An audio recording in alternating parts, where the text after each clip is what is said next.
All right, welcome to another episode of Gamerheads. My name is Roger, aka Rogue Leader 76, and with me we have Matt Christian, aka Symbiote, and a special guest. Jake's not here, so it's not.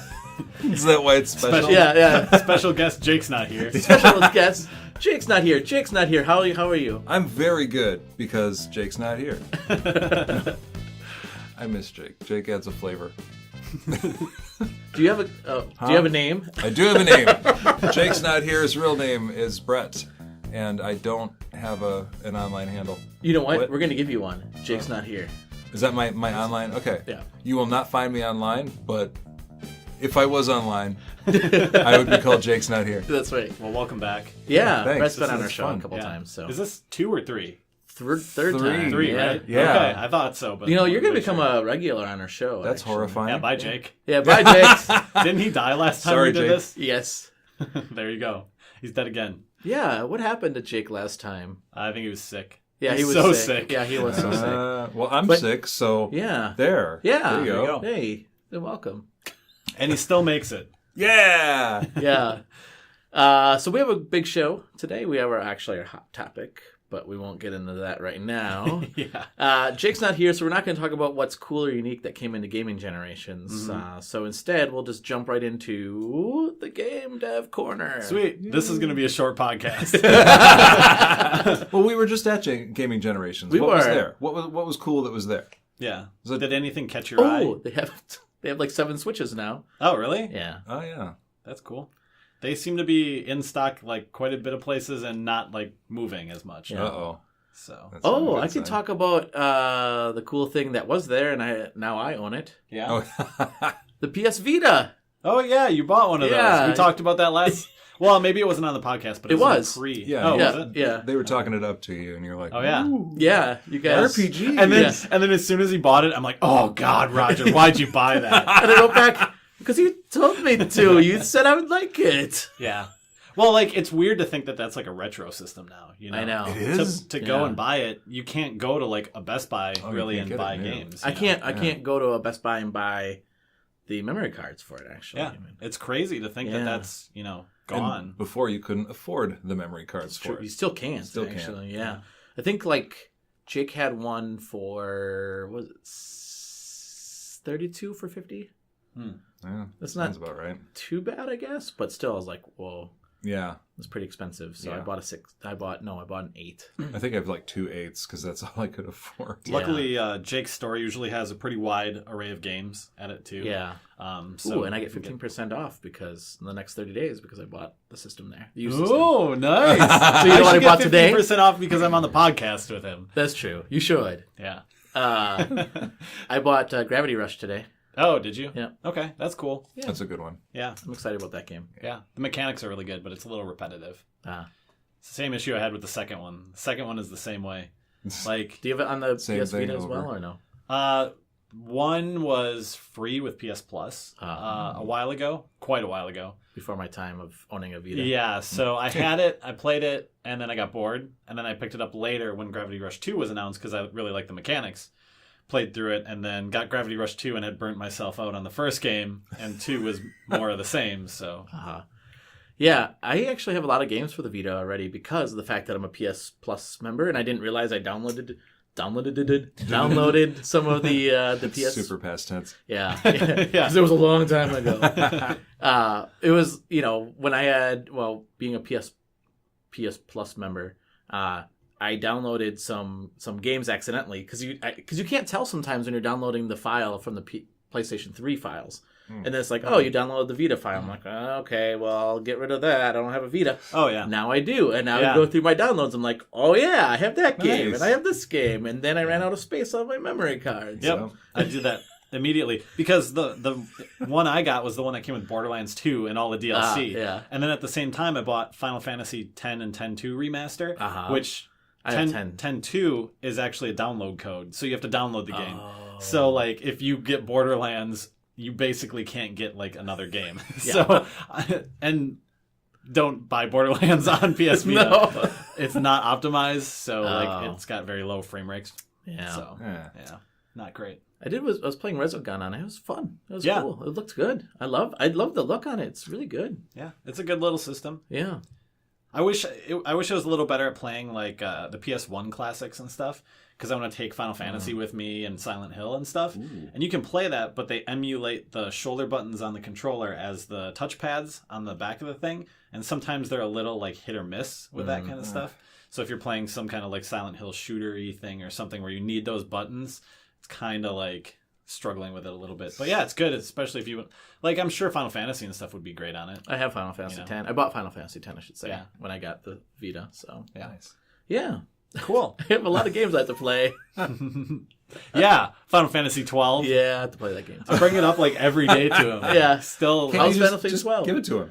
Yeah, he You're not buys the using one it. copy I I bought want. The one that yeah. he wanted. And That's then the reason I bought. doesn't touch it. That's the reason I bought it, because I was like, To deny him You're like it? Martin. No, not the- You're like not- Martin Shkreli with the like insane clown I'll posse. sell it back to No you. one else will have Yeah. it.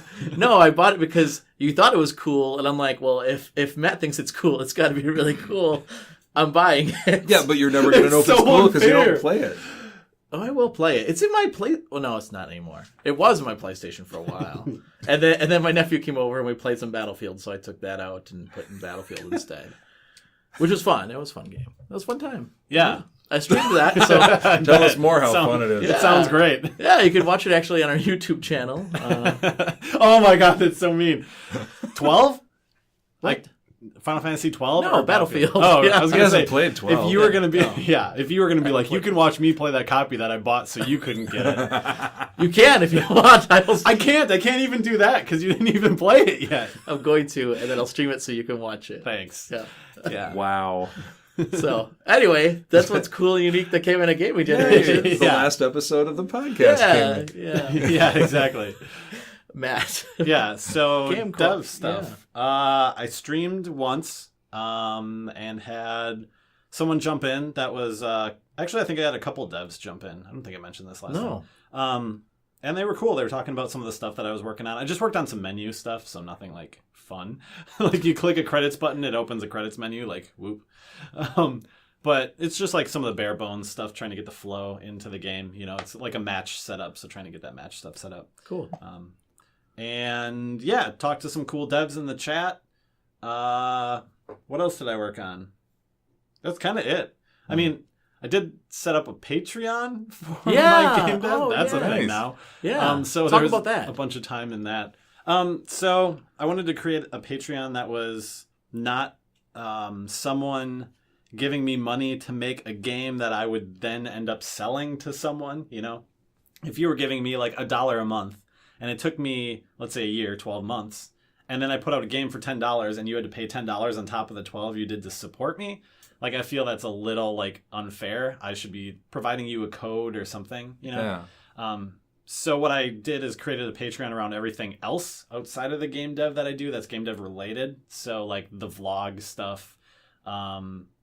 There's tiers for creating vlogs, creating like written blog stuff that I'll put out, that all of it ends up coming out like free eventually, but it's if someone wants to essentially like donate and they're like, hey, you do this cool stuff, I support it, here's, you know, a little bit extra month or per month or whatever to do it. You get some like early access to some of that stuff. You get your name and, you know, some of that stuff. Every month I do like a 2-day game jam. So if you like want your name in a video game jam thing, like I'll do that. But yeah, it's kind of a cool little thing. You know, it'd be cool to get like, not, you know, for the income part of it, but for like a community, get a community going where I could be like, what do you guys want to see in a game jam this month? And everyone's like, you know, someone's like unicorn and someone else is like bear. And then I have to like mix those things and make a game about Yeah. unicorn bear. Nice. Yeah, Like- that's awesome. It's kind of cool. I think that'd be like really cool. Yeah, yeah. Yeah, it's just a completely optional thing, you know, outside of the main product that I would like end up making and putting on, you know, Steam or whatever. So, And how can people sign up for that? Patreon.com/submattergames. So there's that. Yeah, and I think the tiers were like $1, and then what was Yeah, the tiers? there's a YouTuber that I admire that we might actually have on this podcast at some point. And he does really good videos. And I kind of looked at his tiers and I thought, you know, his tiers made kind of a lot of sense. So there's like $1, a $3, a $5, and a $10. So yeah, Nice. yeah. So that's cool. Yeah. There was one other thing I was going to mention too as we were talking about that. Did we talk about? It wasn't about the Patreon. It was about something else.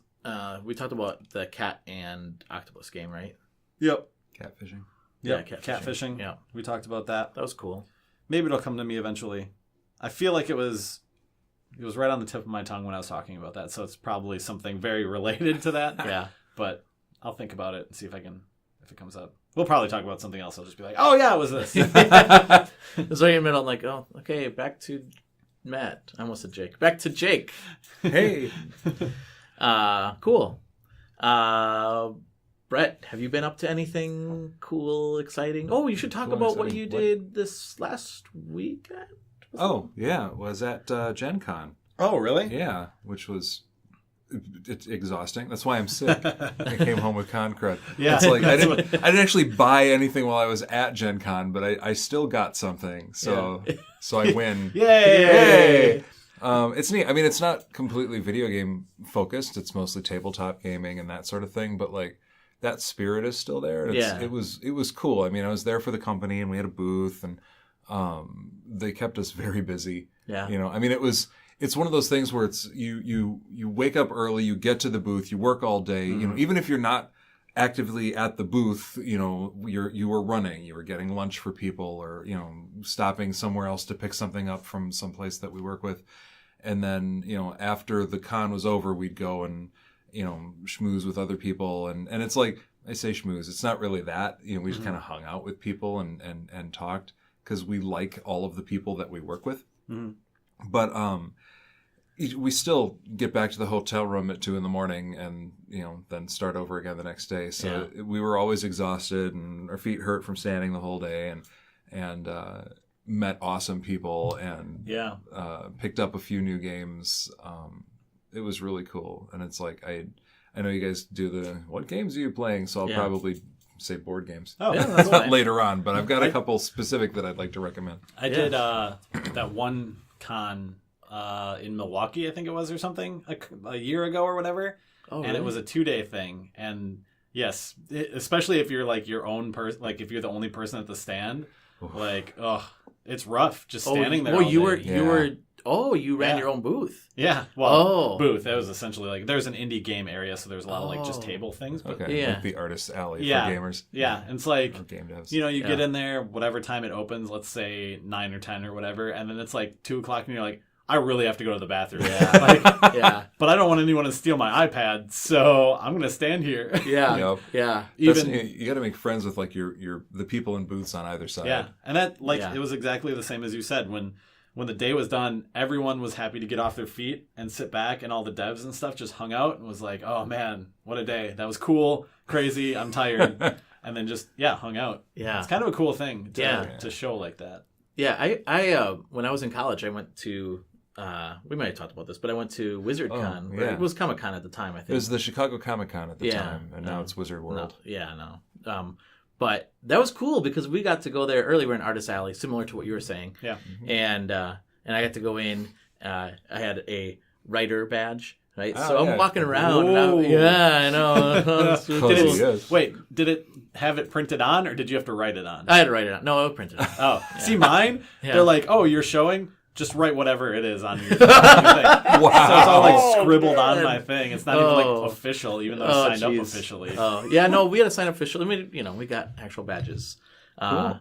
Do you remember that? That was fun because like we got to walk around. Well, you probably do more of this than I. It was my only one I ever went to, but it was cool because we walked around and got to meet people before any of the con opened up to anybody. Oh, yeah. So the person that played Boba Fett. Oh, cool! He's here. Hey, how's it going? Yeah. Hey. Oh, and then we sat next to the creator of the Green Lantern because he was in Artist Alley for. Oh yeah. Remember that? Mhm. Yeah. He's actually from Wisconsin. Cool. Yeah. And then Art was there. So that Yep. Art was Baltazar was there. yeah. So yeah, it was fun. It was cool. It was a cool experience. And that's why I joked with you when you said, "Oh, I had con crud," and I said I don't go to cons anymore because of that Klingons. and because of Klingons. When we went there, we went to the Forgot Denny's. about them. We went to the Denny's before the con opened up. Yeah. And we sat down, and there was 2 Klingon women sitting next to us, and they were very loud and rowdy. Yes. Oh, They yeah. were boisterous. Yes, and then they were speaking Klingon. Oh, that's cool. Yeah, and I was like, I mean, what's going on that was here? in quotes. Cool was in quotes. Yeah. Yeah. I mean, there's definitely, it's like a game store, right? When you go into a game store, there's Yeah. definitely unique people that go into those. Yeah, areas. absolutely. But, Yeah. I actually read some coverage on Ars Technica. It's a website blog thing about Gen Con. There's a bunch of, the video game, makers are trying to push into the tabletop stuff quite a bit, I think the big one was the Fallout game. There's supposedly some board game version of Fallout. Yeah, that's there's a coming out as well. tabletop game. And I think they were demoing that there. Well, and it goes the other way too, because what is that game? Can't think of it. Torment. Planescape Torment, No, well that like the too. D&D based thing. Yeah, but I was thinking of I can't think of it right now. I played it before. Now it's a fairly new game that was on PlayStation and Xbox, I think. This gen, Yeah.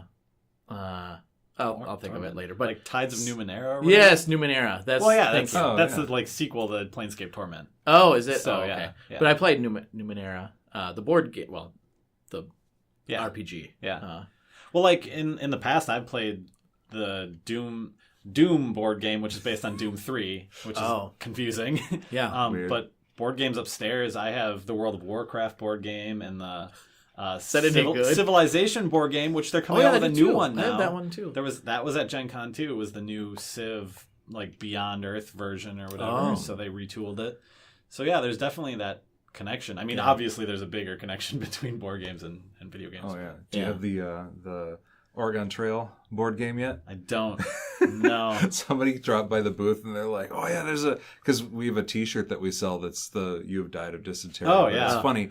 And somebody's like, "Oh, there's a board game that they made at Oregon Trail." I'm like, "What?" They're like, "Plays exactly like the computer game." Same thing. And apparently, when you die, you can customize your own tombstone. Oh, that's nice. awesome. So I'm like, I need to find this. Yeah. It sounds like fun. Yeah. When I was a kid, I had Legend of Zelda, the board game. Oh, really? Yes, it was so cool. And then my mom's like, "Oh, you guys don't play it anymore." And then she sold it at a rummage sale. It sells right now on eBay for $600. Oh my god. Yeah, I'm like, Wah, wah. yeah. We It used was to have cool. a Pac-Man board game. Too. Oh, really? Yeah. Yeah. Gosh. See, it's so funny how they even back then they came up with tie-in. And I think there's a Super Mario Brothers board Oh game yeah. too. I mean, if it's a sure. big enough name, they're gonna market it. Yeah. Yeah. Cool. Yeah. All right, let's move on to some Gamerheads news flash.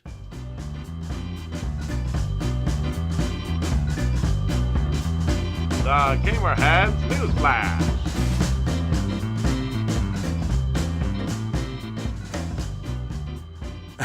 The Gamerheads News Flash. Thanks, Jake. even if you don't hear it in the Jake's not podcast, he usually does something. Yeah, we usually cut it out. Yeah, we usually cut it But out. we'll leave this Yeah, one we'll leave in. that Oh no, I don't want to have my stupid voice in when Jake never gets his stupid voice in. Oh, he's been in there before. Yeah, Oh, yeah, okay. yeah. So the first one, actually, this is hot off the presses, if you will. Man. Wow. Well, it's going to be old news by the time They they still listen use to it. presses. I don't know, probably not. Hot off the internet press. Yeah. Digital press. Call of Duty World War II beta is now available if you pre-ordered it on PlayStation 4. It's actually a day earlier than they said the beta was going to be available. In case Great. you care. Yeah. That's what... Oh my gosh, we're gonna change Gamerheads news section to be Gamerheads in case you care. That's gonna be our news. That's perfect. Yeah, it has to use the same voice though. Yeah, you need to go in case you care. But yes, good start to that. Yeah, okay. You guys didn't seem excited about that, but hey, it's available. Well, if you like that one. Let me guess, Madden, or are we going to just cover all the bases we covered last time? Madden is coming out next week now. Yeah. Nintendo Switch sales helped GameStop to a positive quarter. Yeah, good job. No, I do In want to talk case you about that. cared. In case you cared.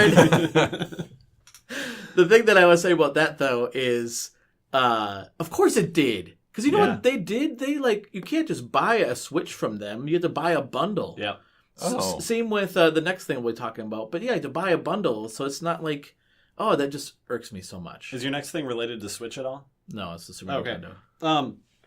To go on the back of that, I had read somewhere, and I'm just paraphrasing a general title I saw, so who knows if this 1 is true, Yeah. 2 is accurate, which is probably the same thing. Yeah. Someone said In case you like care. PS4 just like topped Switch for the month in Tokyo or something, or in Japan or Wow. something. So, PS4 is kind of like coming back a little bit because for a while there it was kind of like the top thing.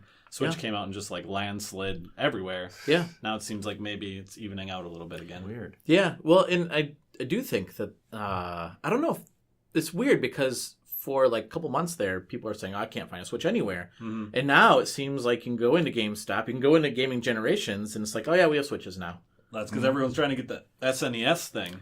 That's the next thing. Hey, Super Nintendo pre-orders went on sale, and good luck if you got one. Yeah, basically. Oh, yeah. I was telling Brett this. Yep. So just on the whim, I just decided to go on to Target.com Mm-hmm. and put it in. And somebody was saying, "Oh, if you keep hitting add to cart, Mm-hmm. it'll eventually work." And as a second one, added to cart. Wow, really? And I'm like, I don't know if I really want one, but at this point, if I can buy one, I might as well buy one, and then I can sell it to somebody if I don't really I'd want buy it. it from you. So I got to the payment, and it came to 86 something because it was free shipping. I'm like, great, okay, let's do it. And then it got to the final payment. It was $94 and some cents. I'm like, well, that doesn't sound right. I didn't add any replacement plan or anything. Yeah. Let me look at the cart. Oh, your cart's empty. What? How could that happen? Yeah. And then I followed, on Twitter, I was following some people, and they're like, yeah, same thing happened to me. Yeah. Went to the cart, boom, gone. Yeah. 94 seems excessive for an empty cart. Yeah, it does, yeah. There's a great picture going around Twitter this week, though. I don't know if you saw it related to McDonald's. Bringing the fast food. Yes. Did you see this? No, I didn't. So I think it was in the UK or something. There's a McDonald's where you can have there's like a touchscreen menu thing. You can tap what you want, and then it'll order, and then you go to the station and pick it up, basically. Wow. And someone went in and ordered like essentially a cheeseburger with no bun, no patty, no cheese, no lettuce, no anything, and it cost him 99 pence. Like, so he still had to pay, and then he got like an empty bag. That's crazy. That's awesome. Yeah. I think that the 99p is just for wasting their time. Yep. They're like, gonna do this. We have this programmed in that make you and that's, charge. Yeah. That's the awesome. thing. Everyone was talking about how it related to like software design and stuff too. You know? Yeah, you're gonna be a jerk. we'll teach you. Yeah. Yeah. So yeah, that's some people got the pre-orders, obviously, and that's the other thing I was gonna say about GameStop is the fact that their website actually was down when it went on, but then you had to go to ThinkGeek, which they must also run, right? ThinkGeek running? You mean like those pre-orders? Yeah. Yeah, I think ThinkGeek does a lot of bundle stuff though. Well, that's the thing. It was all bundles. Like, you couldn't just buy the system. You had to buy a bundle. With They did a lot of NES like bundles with certain other things related to Nintendo, Mega Man things, Zelda things. So you always had to buy it in a bundle there. And then GameStop started doing the whole bundles too. Like, oh, you can buy the NES Classic Super NES Classic with the Zelda Shield. I'm like, okay, that's what I wanted. Yeah. So that's all I had for the news. Yeah, there really hasn't been much going on. To add on to that, there was Gamescom was going on. Oh, that's right. I forgot there about was that. some Xbox news. In case you cared. Yeah. There was some Xbox news. Yeah. Not very good. No.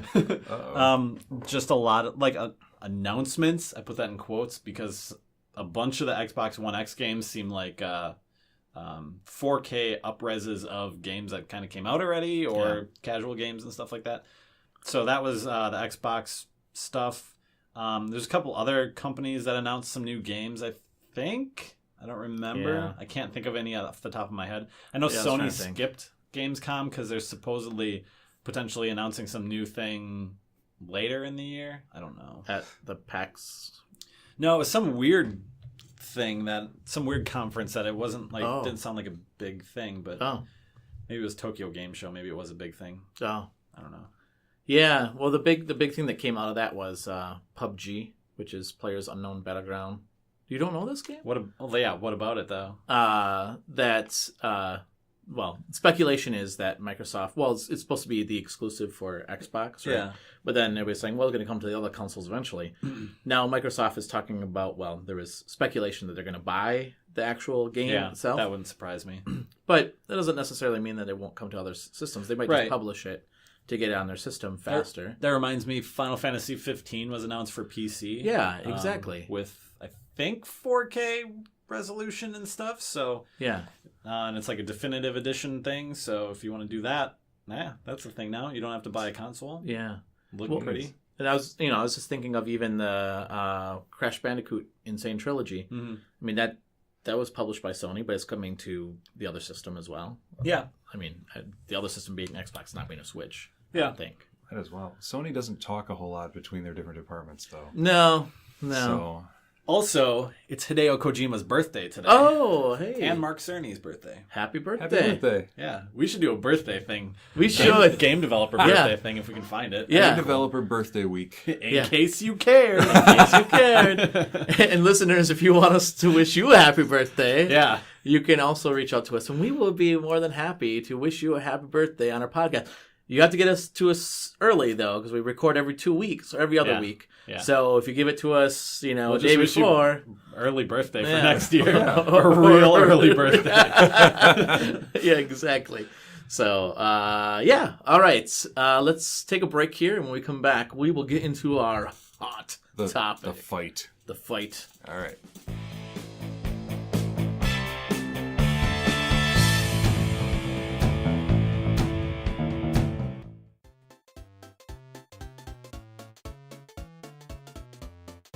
Hello, Gamerheads. This is Roger. Follow us on our YouTube channel, Gamerheads Podcast, where you can catch all our latest episodes, Let's Plays, and you can also catch us live on Wednesday nights for a segment we call Kick Roger's Butt at Video Games. That's Gamerheads Podcast on YouTube.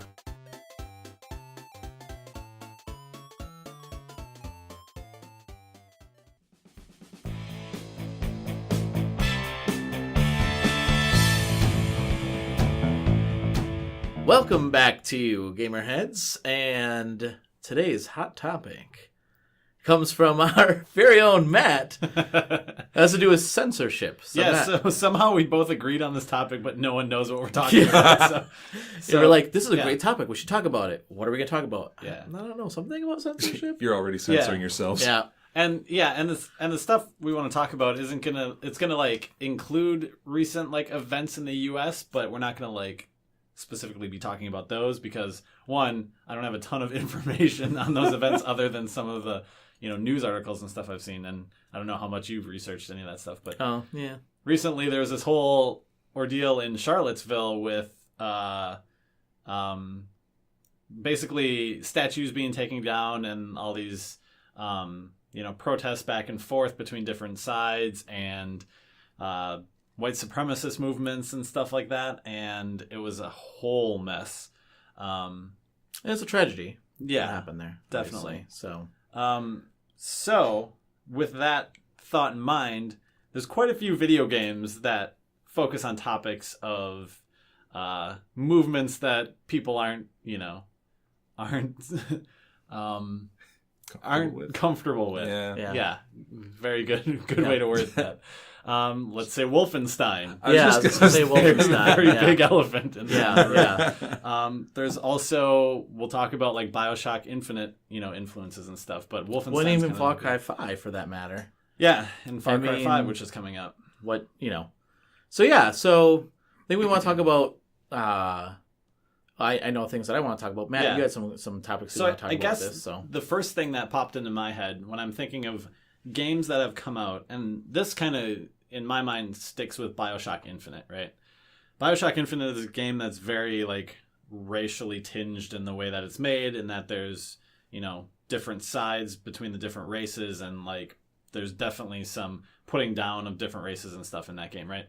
So, in my mind, the question was, if you were the developer of that game, or if you were a fan of, I don't know, that game or something, would you ask the developer ever to go back and censor something that's already been released and created that shows something that might be, more racially charged in the future. Like, there's no way they knew that anything was going to happen in Charlottesville. Yeah. But at the same time, this game is using that as kind of like the premise for its world, which isn't, necessarily, they're not promoting any like agenda in their game, but Right. Does it cross a line now that there's been more stuff that happens? What if, let's say, some terrible, huge Holocaust happens again, and we have all these games that are talking about, the previous Holocaust and building off of them, such as like the current Wolfensteins and the BioShocks. Should we go back and censor those things? What if they put in a patch that took some of that stuff out? Would that be good or bad censorship? Yeah, well, and I think also along with that, I mean, could there be issues where somebody says, I played such and such a game and I was influenced by them and therefore I did these, awful acts, right? Like I joined like this, hate group because I was influenced by this game. And then at that point, do we say that game? I mean, not saying that, again, like BioShock Infinity obviously does not promote. Yeah. That you're opposing the hate groups in there, right? And same with Wolfenstein. I mean, you're not a Nazi in that game. You're fighting against the Nazis. It's a popular game that glorifies that mindset, and it's like if you are influenced, these are like big topics, like how you view other people. Yeah. And, it doesn't matter if it's like, it's all surface stuff anyway. Mm-hmm. But it's like, if you're like, oh, I don't like people with blue hair and, this game, the people with the blue hair are the bad people, then, if you're influenced by that, that's on you. Yeah, absolutely. You've made your decision to act on these impulses. Right. And you get the repercussions. It's not on the game devs to try to predict the future and say, maybe we shouldn't do a game about Nazis, or if the game is out and something awful happens, it's not on them to go back and try to fix it. Yeah. And we've talked about like how I believe most of us on the podcast didn't believe that like playing a game, made you a killer or a psychopath or anything. No. Right? We're pretty much all in agreement there. But like in my case, it was not how the player like accepted it, but how the dev put it out there, Yeah. Because building a game as a developer is your form of free speech, right? Yeah. It's your form of your protest, whatever you want, whatever you want to protest or focus on. So like, let's say, for example, there's a dev out there who no one knows, behind the scenes is actually a supremacist of some sort. Builds a game that's got, some overtones in it, and maybe they're not caught. Usually that stuff's pretty apparent and caught right away. But let's say like that's subtle. That's their viewpoint on the world, right? So let's say they build a game that, sympathizes with whatever side, Is that something that should be, prevented, Because that's kind of the whole question right now, right? Is should we prevent free speech if the speech being given by one side is very negative, I guess? Well, I think you know where I stand on. I think we all stand on the same side of history, of the right side of history, obviously. The rights of everyone thinks they're on the right side of history. Yeah, but that's the thing. That's what I'm saying. Can I get pedantic though about the whole free speech thing? Yeah. The First Amendment basically means that the government can't shut you down for speaking out against them, and that's it. Yeah. Like other people can. Yeah. Like you can say what you want and reap the repercussions. Yeah. Yes. So it's like if you're a game dev and you're like, I want to glorify Nazis because I am one, and you put it out there and you get just flamed on Twitter and nobody buys your game, and all the headlines are like, look at this piece of crap, he made this game. Yeah. That's your decision to do this. It's like you are not a good person, Right. even though you think you are, because nobody sees themselves as the villain. Sure. But it's like, Can I just go off on that? I was like, how can you watch Indiana Jones and not realize that you're a villain? I don't understand that. I don't get that. Anyway, keep going. I think if you're watching Indiana Jones, like the Raiders of the Lost Ark movie, Yes. and you're a Nazi, then Raiders of the Lost Ark is kind of like your Schindler's List. It's like you're, oh, look at this, this guy's beating up on these poor people. And all I gotta say is one line from that movie: Nazis. I hate these guys. Anyway, sorry, I didn't mean to interrupt you. Keep going. No, but I mean that's the whole free speech thing. It's like if you're a game developer and you want to glorify whatever you think should be glorified, you have the option to do that. But like you're not protected. You have the option, and you're probably going to get punched in the face or shut down if you pursue that, because on some level it's like they used to wear hoods. Yeah. They knew there was shame keeping them in check. It still happens. Half of those people were like pointed out after the whole rally stuff, and then now they have to move, and they're all mad that they have to get new jobs and stuff. It's like, well, what did you expect? Yeah. But on the flip side of that, there were some people that were wrongly accused of being that too. That too. And they were shamed, and they're like, "That's not me. That's not who I. That wasn't me. That wasn't me in that photo." Yeah. But going off the free speech thing, though, free speech says that you have free speech, and like you said, other people can say, no, that's not, I don't agree with that. Yeah. But the other thing is that free speech also doesn't mean that you can promote violence as well. Like, you can't yell fire, for instance, right? You can't yell fire in a crowded theater. You're get arrested. You get arrested. Same thing, you can't incite violence through free speech. That's my free speech. I can incite violence. No, actually, that's against the law, too. Yeah. So, I mean, same with games. I do think, this is my personal belief, but I do think that there is some, I think game developers do have some moral obligation in some ways to make sure that the games that they're presenting may not, I hate to say this, but like not cause somebody to say like, oh, I'm going to join that and join that cause or whatever because I played that game. I think there is some, and even with now, I shouldn't say now. I think the tensions have always been there. It's just like it's gotten worse, right? Mm-hmm. Yeah. But especially now, I think that the game dev industry really has to kind of watch of what the product that we're putting out there. Could it be portrayed as something that we didn't want it to be portrayed at?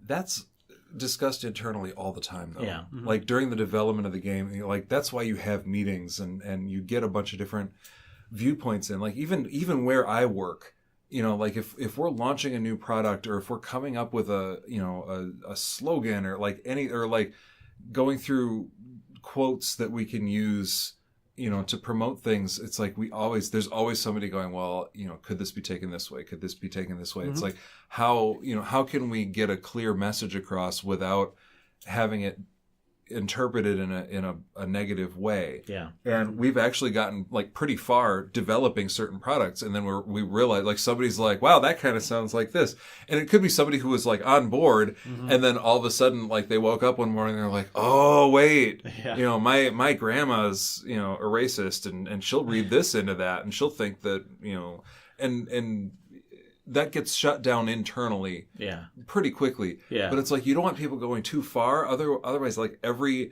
the Call of Duty franchise is just going to turn into Candyland the game. Yeah. And it's like people don't want games without some kind of grit or fangs to them. Yeah. Yeah.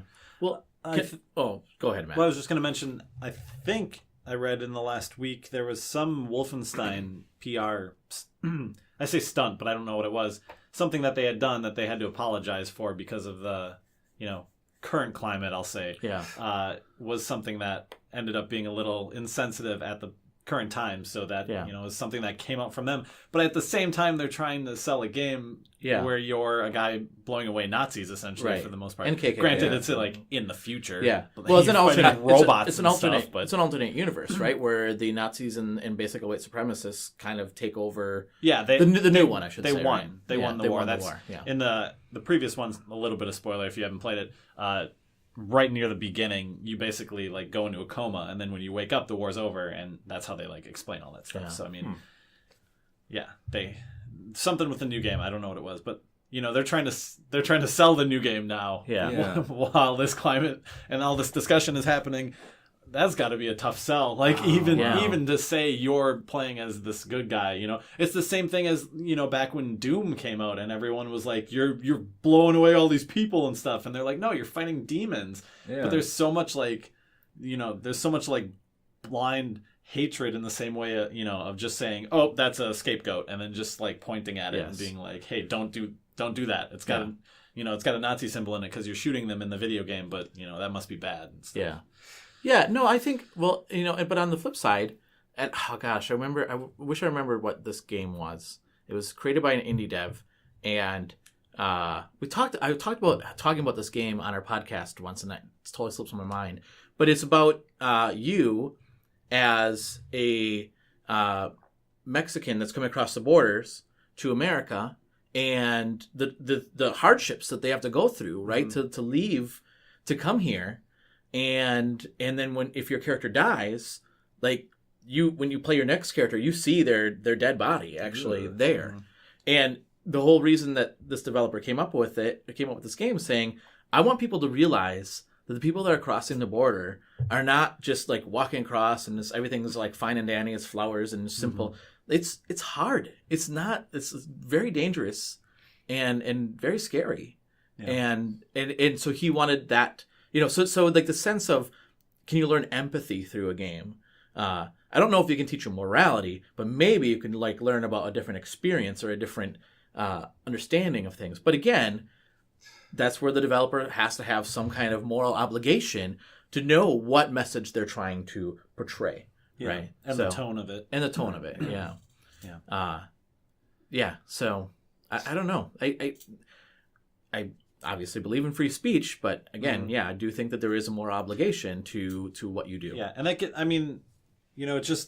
it's kind of like that thing we talk about. We talk about this all the time off of the podcast. I think we might have had it on the podcast. If there's like a line that's too far for devs, right? Because true, like let's say, free speech, there would be no line. You could be on whatever side you want, promoting whatever agenda you want, and like you said, people can disagree with you. And throw fisticuffs at you if you want, but like, or just don't support you. Yeah, right. Don't buy your stuff. Yeah, right. But I mean, at the same time, someone on one side that's like, let's say a Nazi agenda or something, comes out, puts out a game, gets all this hate, which ends up being somewhat of free PR. Yes, that's what I was going to say. The same thing too. It's the same premise as like, when there's some kind of murder or serial killing thing, yes. They always say, is it being glorified because the news is covering it? Because the news tends to like beat it into the ground until like every little detail is drug up. So it's kind of that same like devil's advocate scenario, right? Not that this has ever happened in my knowledge. The game community has never had a case I can't think of where there's been, a propaganda game that's come out that's, I can't think of one. Been wildly covered by anyone. No. There have been a few that were a flash in the pan, like like the web-based games where some guys like, oh, you're beating up homosexuals or something. I think that was a recent one. I could see that. But there was some press coverage, but everybody's like, don't even give the guy clicks. Yeah. Yep. There were some people that are like, we're not going to link to it. Here's the horrible thing and here's the guy's name. Mm-hmm. Don't go to his site. The closest recent example I can think of is there was a game called Hatred that came out that was supposedly, everyone thought it was promoting violence because you played as a guy who just woke up one day and just was so depressed and angry at everyone, you just basically walked around your neighborhood taking everyone out. And there was a bunch of press around it, and then I think there was a big thing because I think it was pulled from Steam or something because of... I think Valve had said it, went against some laws that they had, and then it came back on, and then they sold it, and it was a mediocre game, and then it kind of disappeared because it was a mediocre game, Yeah. Yeah, I think that, like Brett said, that people will certainly, just because you have free speech doesn't mean that other people won't say you're wrong. Yep. Yeah. And backlash. And just because you have free speech, I also think that you do have an obligation to use that free speech appropriately, right? Mm-hmm. That there's just because you have the right to do something doesn't mean that you should abuse it, right? Yeah, Use it for, I don't know. This is my superhero comic book self coming out, right? But like, with great power comes great responsibility. Oh my God! There you go. I hate that quote. I love that quote so much. Well, part of the thing with their whole free speech, like, The fact that you can't yell fire in a crowded theater, you'll get arrested. It's like, yeah, you could say that. You are physically capable of doing that. Yes. But there will be repercussions. Yes. And and then you're put in handcuffs and hauled off while you go, I thought this was America. But the thing is, like, it comes down to living in a society. It's like, we're not a very polite society right now overall, but like there's this kind of unspoken contract that you have to agree to live in society. And a lot of people are starting to break that just because they want to be selfish. And we can't do that. And con crud. And like, part of that is you got to look out for people. You can't be irresponsible. You can't, drive the wrong way down the street. It's like, some idiot did, so now there's a law against it. But like, it's just, people need to take a step back and say, I want to do this thing. Is this going to hurt everybody around me and therefore impact the society that I live in, negatively? Should I really do that? And nobody does. Like, there's just stuff that you don't do. And people seem to be losing track of that. Yeah. And I think, like, the game developers, if they're going to be censoring themselves, it should be their choice to do it, instead of, like, the weird, swiftly changing tide of whatever happens to be in the headlines.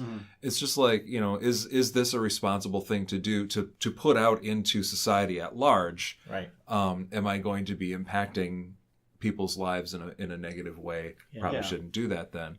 And part of what you mentioned there, it kind of makes sense. You don't have a team of people that have the same like-minded thing most of the time, especially with, promoting whatever agenda. You're not going to find a team of people being like, yeah, let's make that game because that's a good idea. Like, we were talking earlier about BioShock and how, there were people on that team that left at some point in development because they didn't agree with ideals that were being shown in the game. Yeah. Well, like, that's because games are made with people with, different backgrounds that come together on some ideal, regardless of what it is, whether it's BioShock and, Comstock and whoever, or whatever other potential agenda you could have. Like, that's probably the thing. It's probably a lot more practical that you would see it, like you said, with the web, games where it's a single person developing. Yeah. Because it's a single person's point of view and not like a group at that point. Right.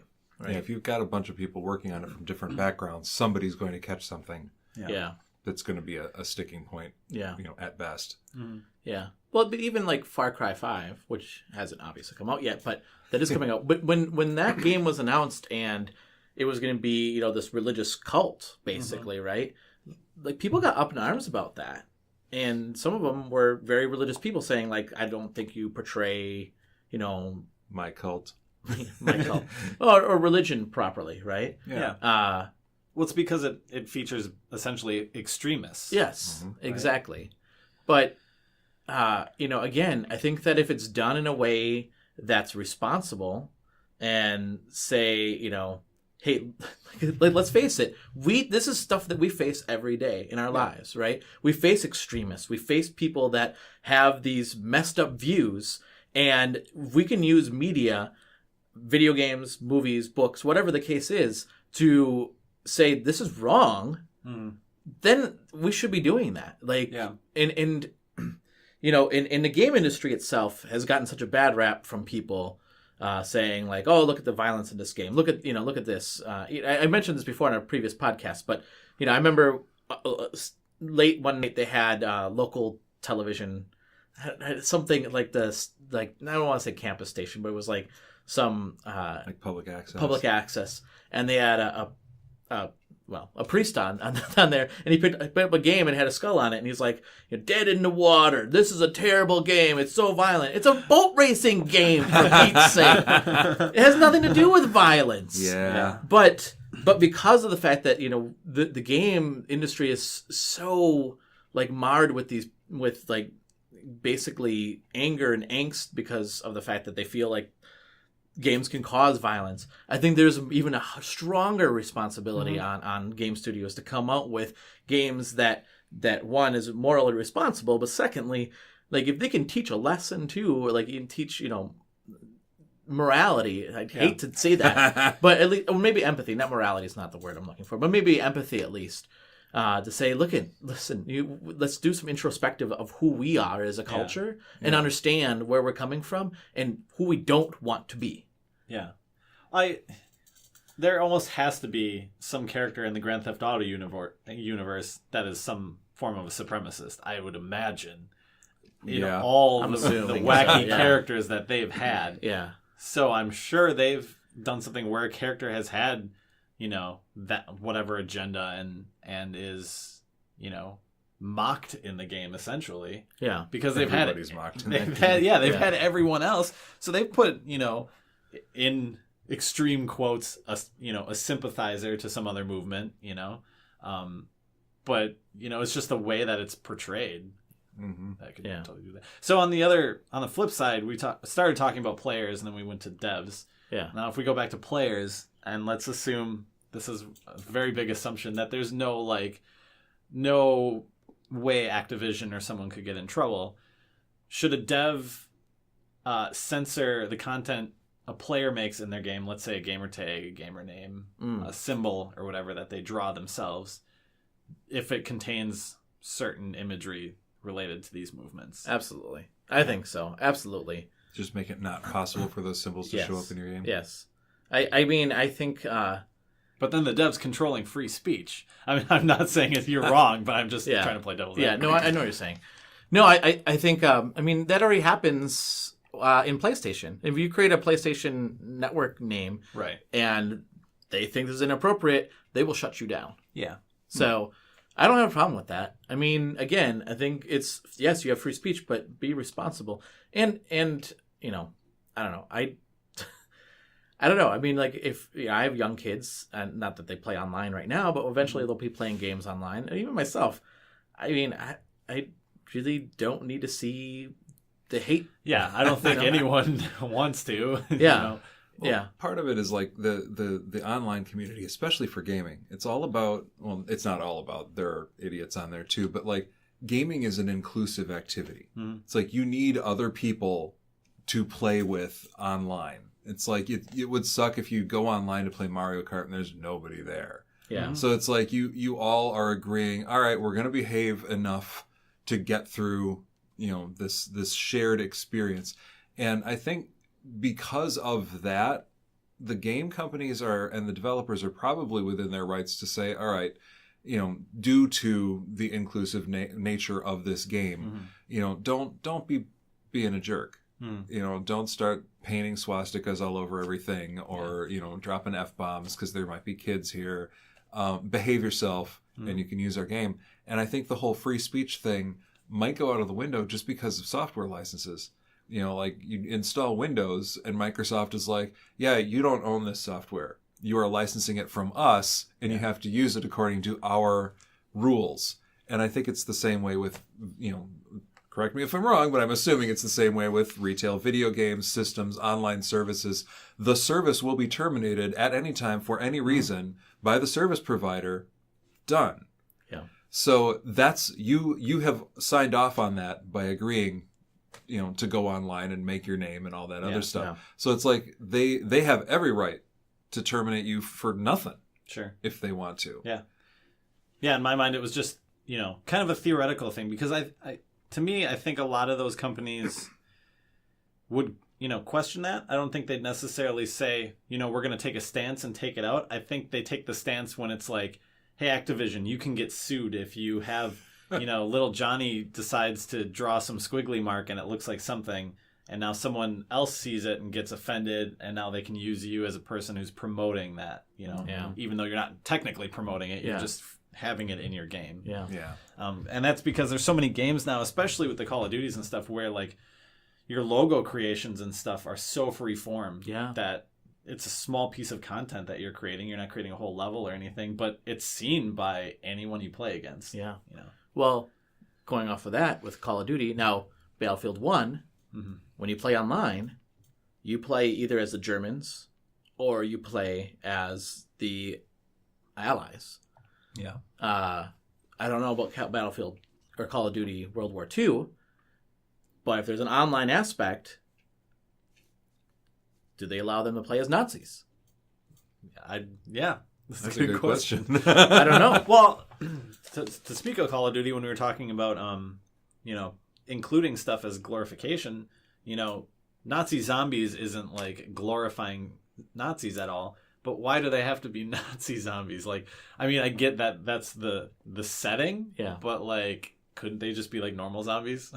Or there's that added hyperbole. It's like everybody's like, oh, Nazis. What's the worst thing ever? Nazis, always at the top of the list. Yeah. So I mean, that's how you comic, or it's how you used to comically push your concept over the edge. It's like everybody you don't like is Hitler. Everybody whose beliefs you disagree with is a Nazi, and it's not really funny anymore because here we are. Right. Yeah. But like nobody, especially game developers who are working on these games for years and working on the publicity, material for years, like the Wolfenstein people who came out with that tone deaf promotional spot. Yeah. Like that was in production for a long time before Charlottesville happened.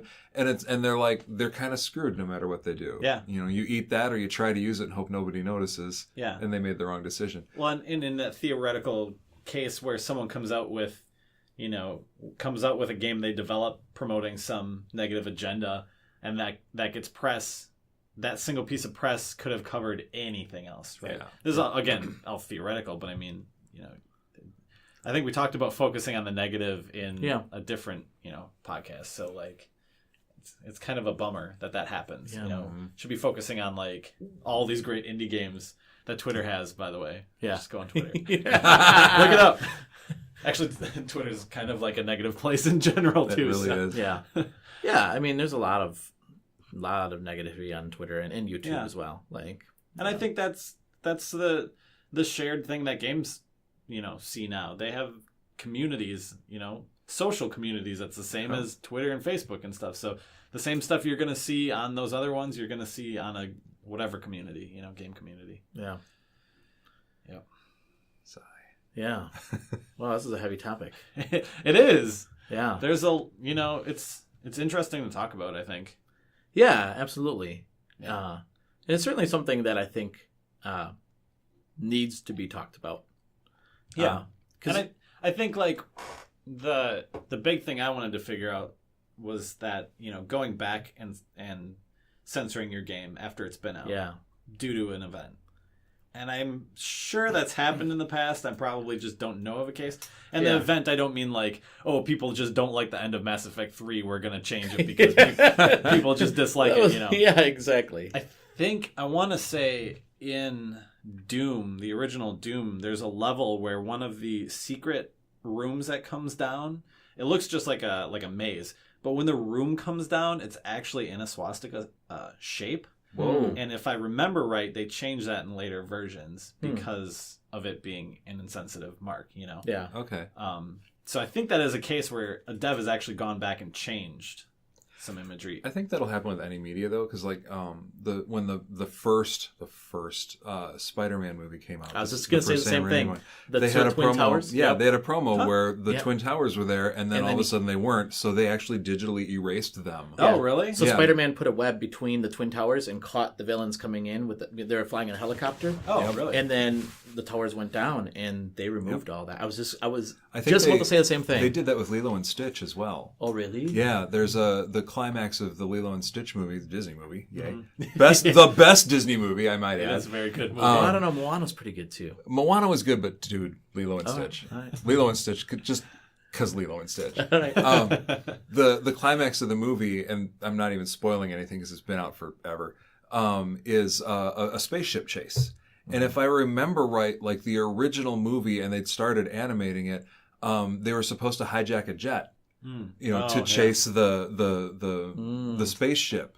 And there's a segment where they fly sideways to go between a couple of hills, and it was just too evocative of the whole September 11th attacks that they went through and like redid that sequence to make it not echo what had happened so recently. Yeah. Yeah. Yeah, I So- mean, I've heard cases like that too. Blink-182 is my favorite band, and they had filmed a video that was it was for Stay Together for the Kids is the name of the song. and they filmed that video like the day before or something like that. And if I remember right, so the song is about divorce and stuff. So what they had is imagery of a home being destroyed, right?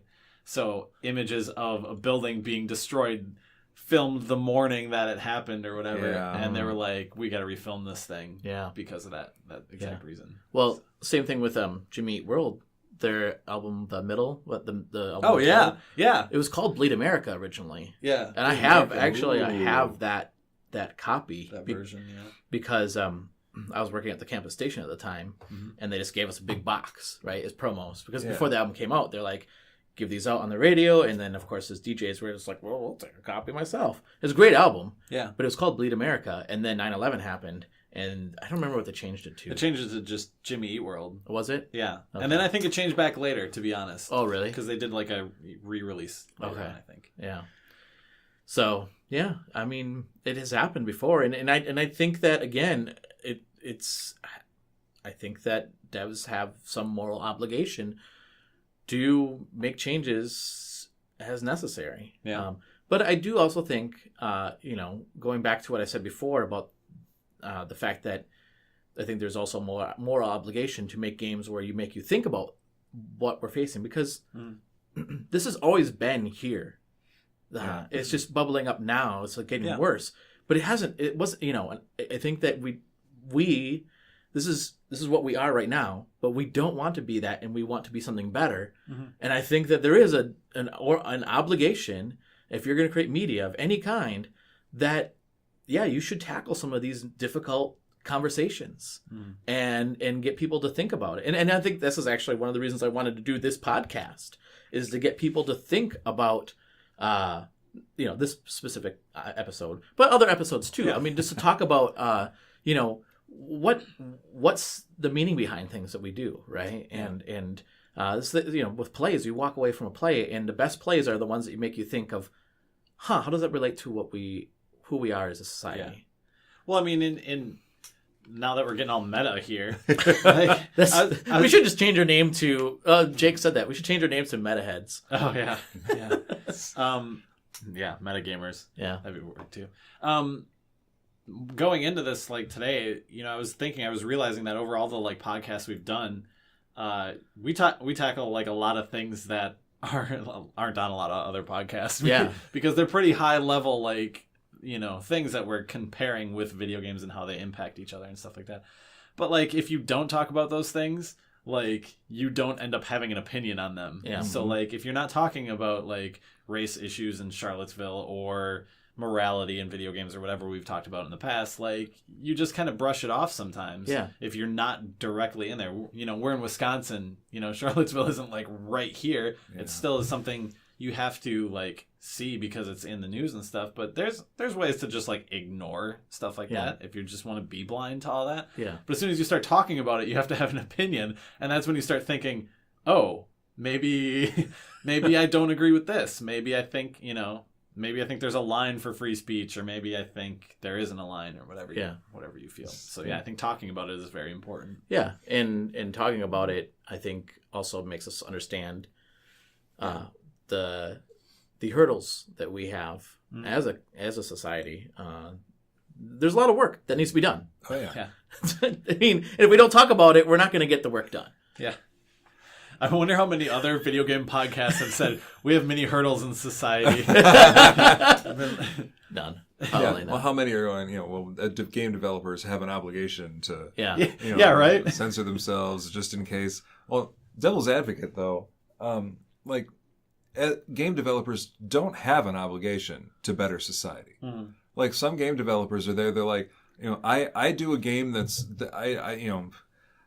Bubble Bobble. Yeah. It's like there's no social statement in Bubble Bobble. There isn't? No. Are you sure? Well, avoid chompy things.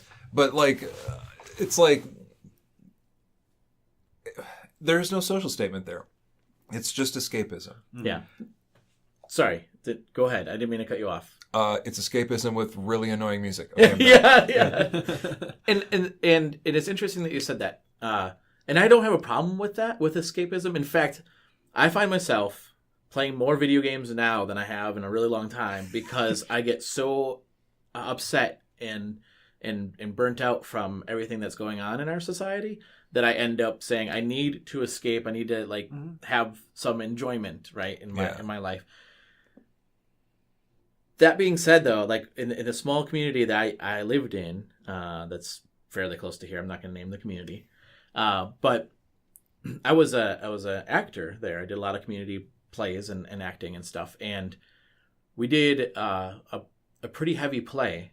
We did a lot of heavy plays, and I remember somebody coming up to me and said, "Can't you do something fun and happy? We think about this. We have to deal with the terrible things all the time, right? Can't we?"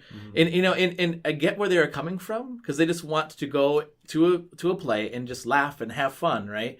I get that, but then as an actor.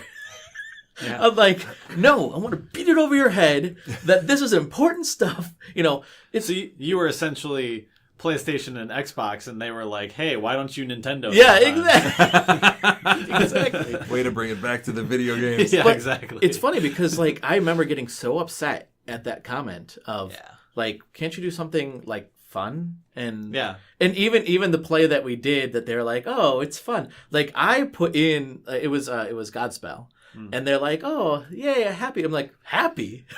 What play are you watching? It's about, it's about betrayal. It's about, and the character that I played John the Baptist / Judas. He's the same character in that. Sorry, this is going off a little bit, but I wanted to portray that they were good friends, but like there was the tough decisions that made, and Judas, in my opinion, didn't think that he made a bad decision.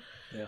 He did, but I think that he didn't think he was in a spot. He was in a spot. He thought that, and I think that to me, I wanted to portray of what would you do if you were in his shoes, right? Like if you had a situation where like you think this is going out of control, what would you do? And the same thing with games. Like I want to have that feeling of like what do we have to face as society, right? And what decisions we have to make. And I think you made a point there that like just because you put a message out there doesn't mean people are going to interpret it that's the correct way. Yeah, they all laughed and this is funny. Yeah. Although they did cry at the part. Look at Mario murder all those yeah. He just stepped on all their heads. Yeah, exactly. Well, and that's the thing. It's like people are going to go toward media that they want. Yeah. And if it's not what they think it is, they get all mad because, they didn't get what they wanted. Yeah. But like, I would be that guy at your play. It's like, I just want escapism. Mm-hmm. I'm that way. Like if I have a favorite band and they have a new album come out and I see a review and they're like, they've really matured as artists. I'm like, great. It's an album full of ballads. I have now lost that band. It's like, I don't want ballads. Yeah. I don't want like, epic, musicianship. It's like, I just want something that rocks that I can like, I don't have a convertible, but if I had a convertible, I could convert it and like go down, the highway along, the ocean and just like floor it. Yeah. I want that kind of music. So if I have a band that has just rocked my face off for years and now all of a sudden they come out and they're in touch with their feelings and they all have little kids and, and it's just like, guys, you are now boring and I don't like you. Yeah. And then I'm done with that band. So it's like, the game developers, their primary product is entertainment. Mm-hmm. And if the entertainment has a social statement in it, great, if they can work that in there. But they still have to make it palatable for the people who want the escapism. So you're saying if the next Mario was all like pushing political agendas on you probably wouldn't play another like Mario? Mario and Luigi and Peach on one side and like Bowser and the Koopas on the other side. And there's like riot police. Yeah.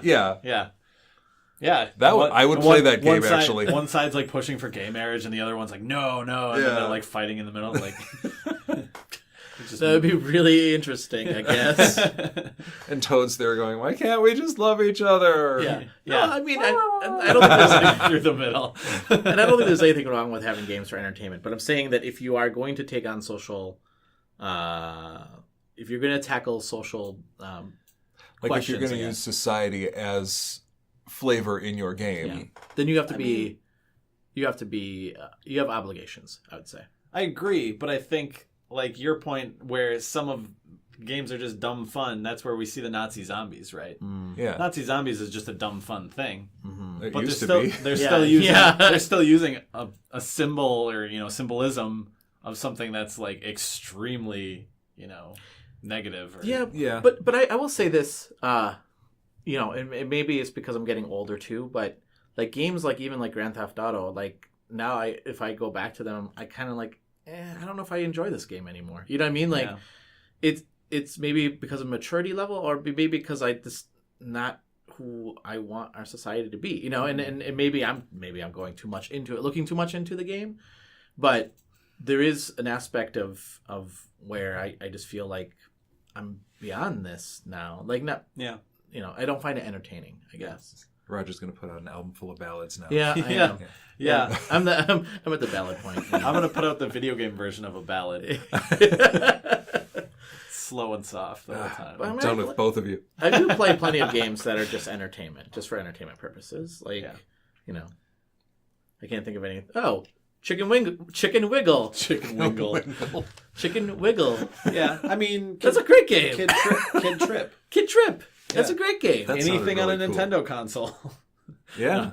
I mean, there's not much story to most Nintendo games. You know, a weird dino creature steals woman, go get woman. That's half your. That's like half or more of your plots. Yeah. So Huh.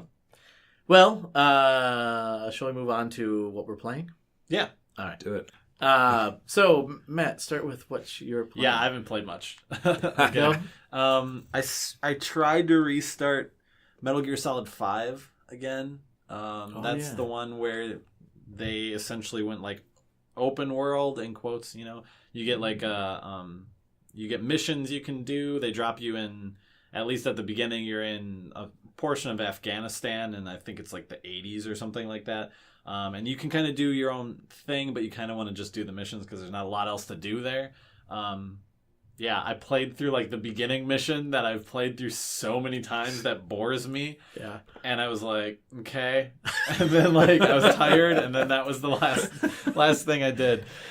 Like the beginning of that game is just balls crazy. Yeah. But you play through it, and after like the first time, you're just like, okay. And then you know what comes after that, and you know it's kind of like a grind after that. Yeah. You're like, I really want to try and finish this game. This is the one I'm picking to finish. Okay. Do you ever find yourself that you're playing a game and it's so boring that you start falling asleep and you're like, I gotta stop playing this right now? That happens to me sometimes. I won't fall asleep, but I'll be like sitting there playing through something, and they'll be like talking and stuff. Yeah. And then like a little while later, I'm like, what's going on? Yeah. That happens to me too. I totally zone out. I'm like, I gotta stop playing. Yeah. I don't even know what's going on now. Yeah. I reinstalled Final Fantasy 15 because I'd like to get back to that again. Yeah. And there's like new things coming out for that game. Like 2 or 3 of the DLCs have come out. I think the multiplayer one, because there's a multiplayer DLC they're coming out with that, is in like a beta state, I think, right now. Or maybe it's out. And then there's a VR fishing, which I'm totally thrilled to not play. Probably won't play it, but who knows? Would you say that that's for entertainment or for social? I'm sure there's some. It's definitely not for sustenance. Yeah. I don't know. There's probably some social, catching the fish is like actually like the, related metaphor to voting in the U.S. in the, I don't know. Catch all the fish. Yeah.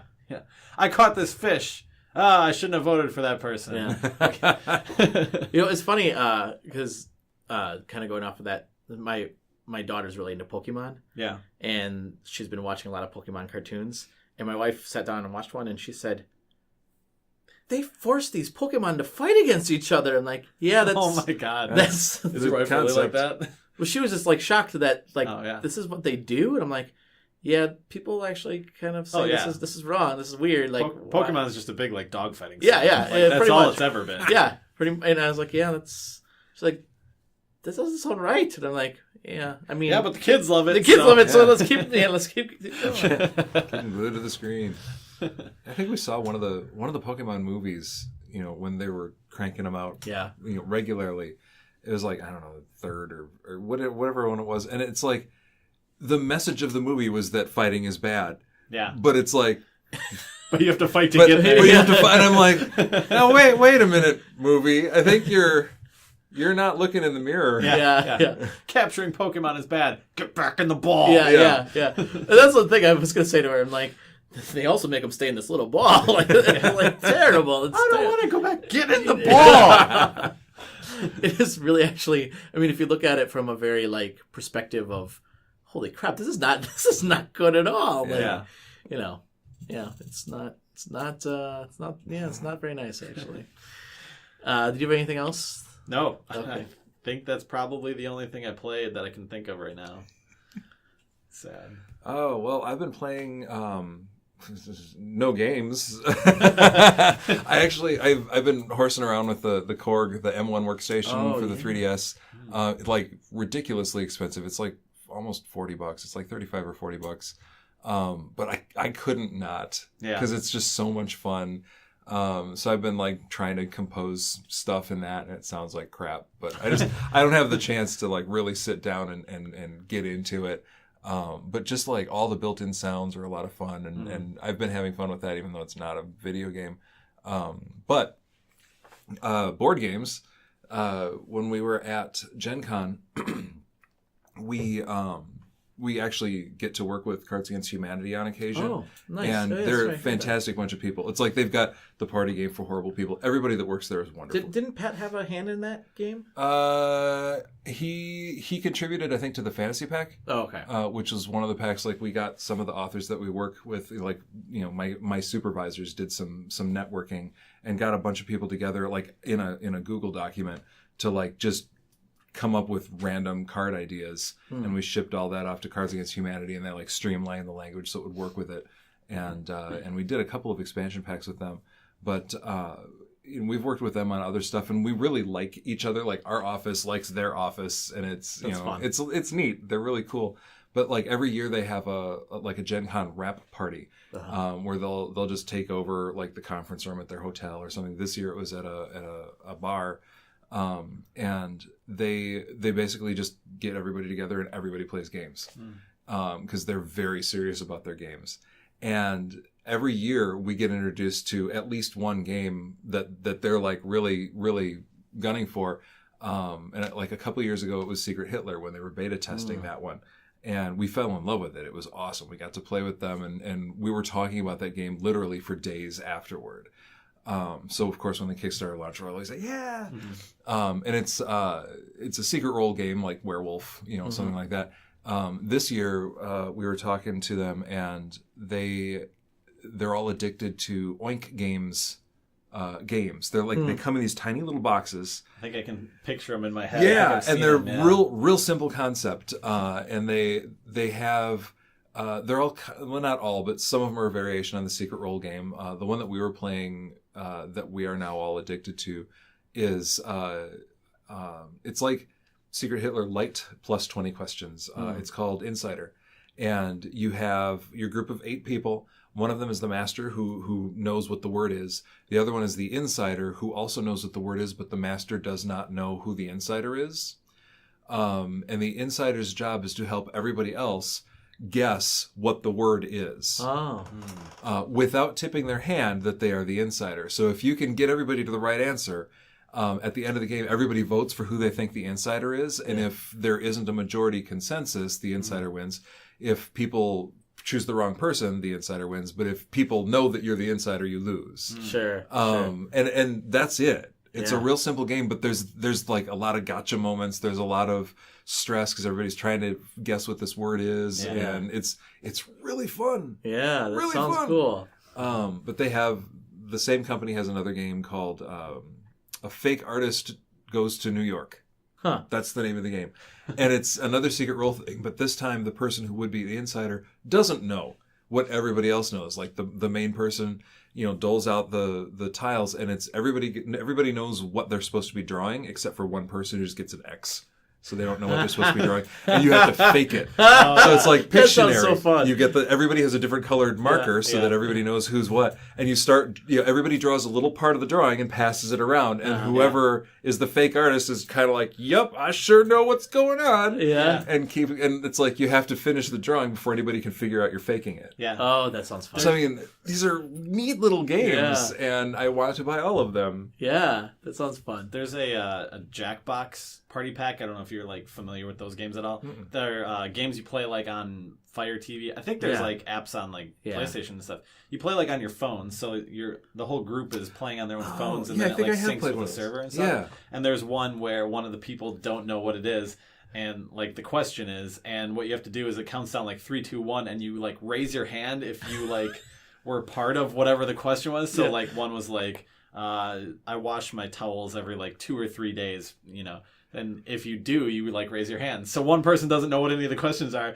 So, you know, you're in this group setting where you could just be like 3, 2, 1, throw your hand up, and you're the only one with your hand up, and you don't know what the question is. And you're like, oh no. What did I just volunteer to the group? Yeah. That's fun. It's the same makers that made You Don't Know Jack. That's the one I played. Yeah. That's a great game, by the way, too. Yeah. But yeah, then they came out with these party pack games. So. Oh, neat. Anything else? Not really. I mean, nothing that comes to mind. I haven't been playing a whole lot of video games because I gotta get stuff done. Yeah. But so do I. But I keep playing games. I know. I play when I can. Final Fantasy 12, man. I know. Use it or lose it. I know. To him. I know. There should be like a time on all your games, and if you don't beat them within an amount of time, they come to me. No. And then they get the forever. They get the sweet loving they deserve. That sounds like the worst idea ever. Yeah, if you buy good games, just don't buy good games. Yeah, if you buy bad games and then they come to me, I'll be really upset because then I'll have to play them. Oh, that's funny. So I've been playing Chicken Wiggle. Yeah, that came out. That game came out. That game is awesome. It's so much fun. So I was explaining this to you, Brett. So it's. I still don't get it. So you might have to start at the beginning. So it's a simple platformer. It's made by the creator that created Mutant Mudds, and what's his company's name now? Jules' company. A Tui. Yeah. And so it has that same like detail to the sprites.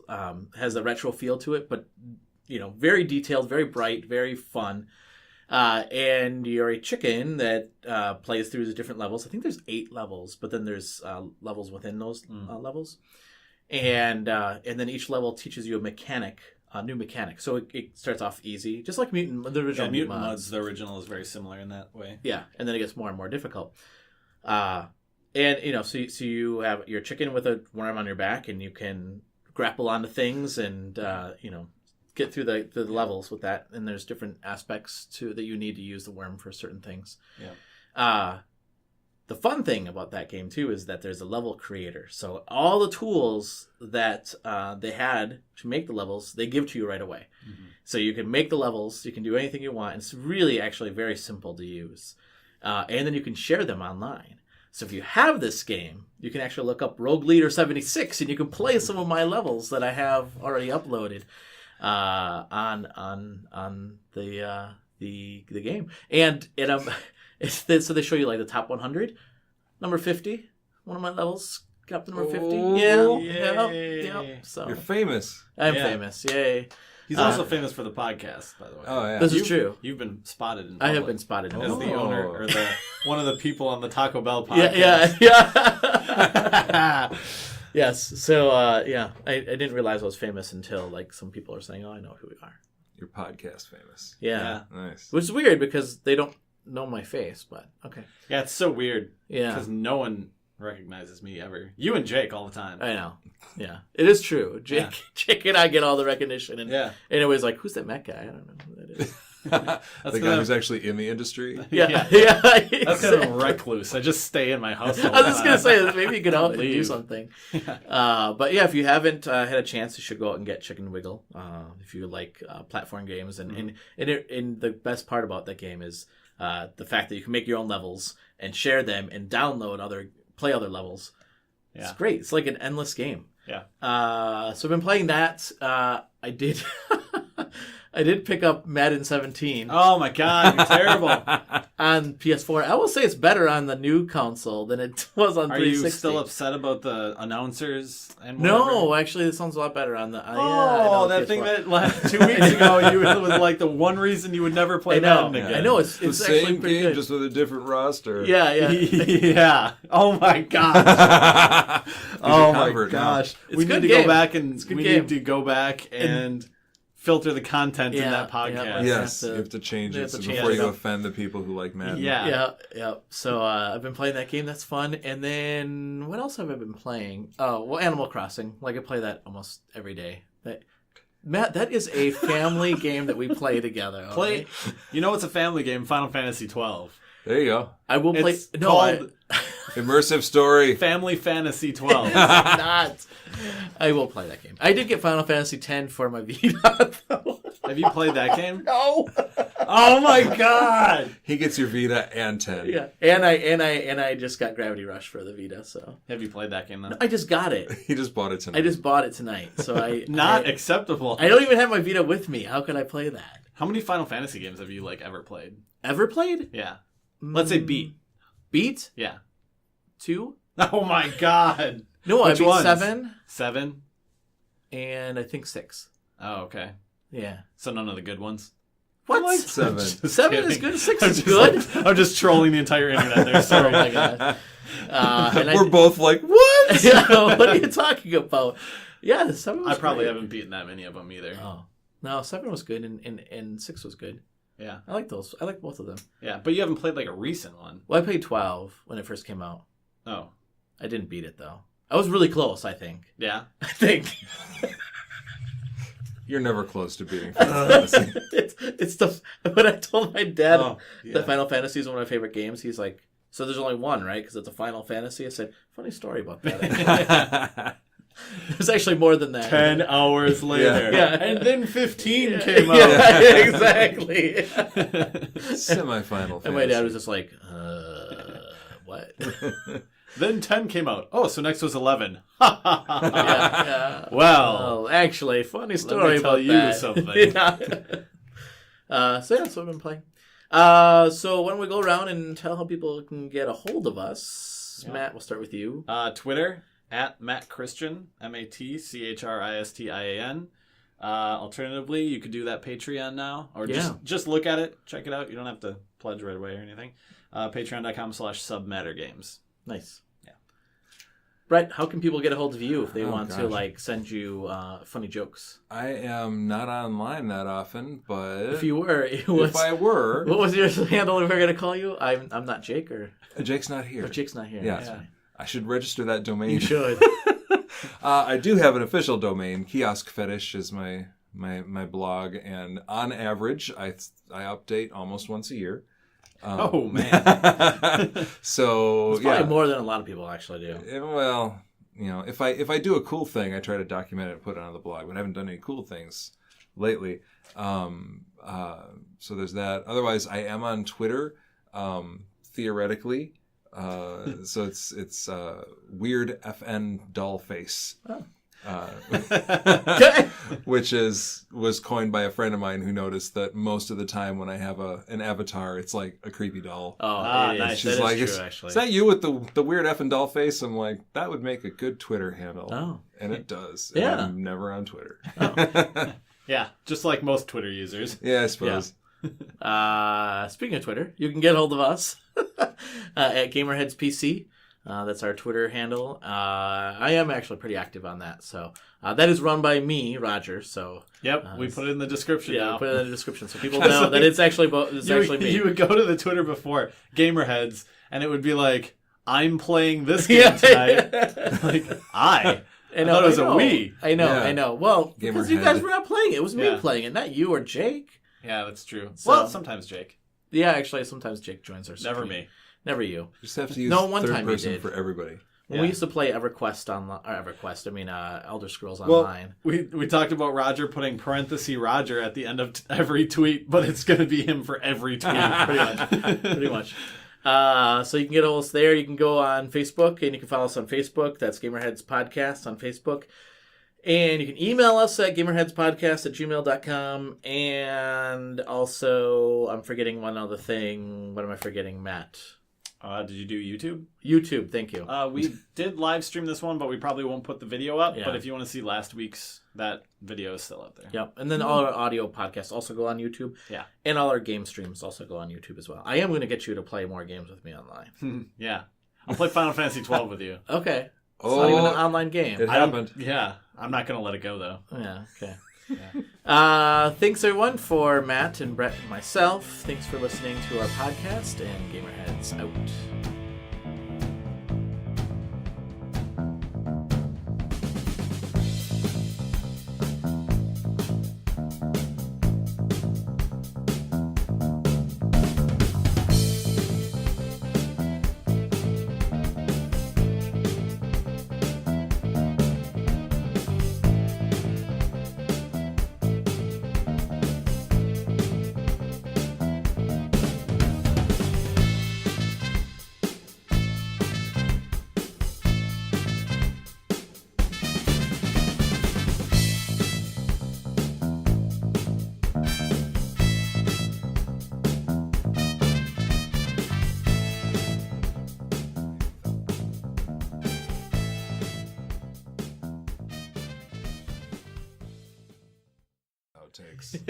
It's so much fun to go through, and like my favorite part of editing any video is putting together the blooper reel. Yeah. That's how mine was because I did YouTube stuff for a while where I did video in it. So there was a lot of like blooper stuff. I think what I did is one of the like 100 subscribers or something like that, however many subscribers I got, the special was I like did a Q&A, and then in the Q&A section I clipped in, some of the outtakes and stuff.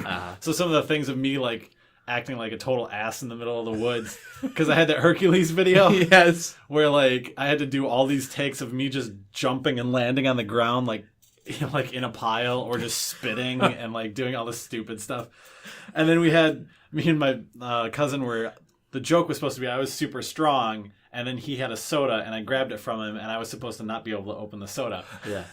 And we were like, we only have one take at this because when the soda's open, like that's it. Yeah. And the joke was going to be that like I'd grab it and I'd struggle with it so much that after a while I would crack it open and it would just go everywhere, right? Yeah. Grab it, do this and go like this, and it's like, like no, but it's still in there. Yeah, actually, I showed my nephew that video, and he said he's not really going to drink that. He's not really going to drink that concoction, is he? At the beginning? Yeah. Oh, it was so bad. Warm water, flavorless protein powder, and an egg. Oh. And I did it all on camera without a cut. Yeah. Mixed it all But the best part is in a blender. They had the Punch-Out music in the background. Dun, dun, dun, dun, Yeah. dun, dun, dun, dun. Oh, no, that was you working out, right? And then I think it might have been part of that. Yeah, but it was so funny. And then It was also a the music montage. stops, and he's like, Yeah, that was a real reaction. That was really me spitting it out in my sink. Gross. oh, that's funny. Yeah, but it's immortalized forever. That's right. Yeah, You didn't right. suffer for nothing. yeah, exactly. All right, shall we get started? Yeah.